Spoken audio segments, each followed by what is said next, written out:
What high level pointers would you give someone working on creating a digital asset protection trust? I would structure it in Wyoming because, again, you're going to get the creditor protection and the anonymity, and mainly the regulation there in Wyoming is extremely friendly for crypto. I would work with an attorney that knows what they're doing, has litigated trusts, has administered trusts, and understands what provisions to put in trust for those situations and isn't just getting started in their career.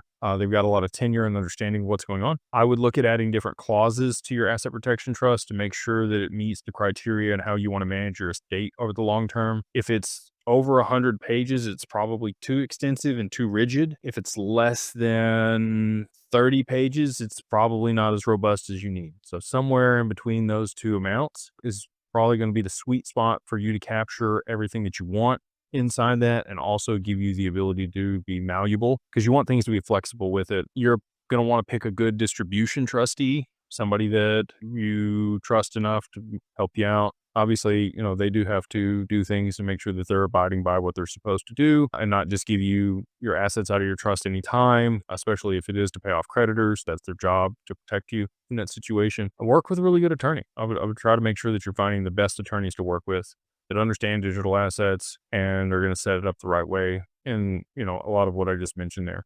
So we do have those attorneys at Digital Ascension Group and Digital Family Office. So if you need somebody like that, if you've got a couple million in crypto and you want to go ahead and set up an asset protection trust to make sure that everything's protected and your family is set up for the long term, we would love to work with you in that.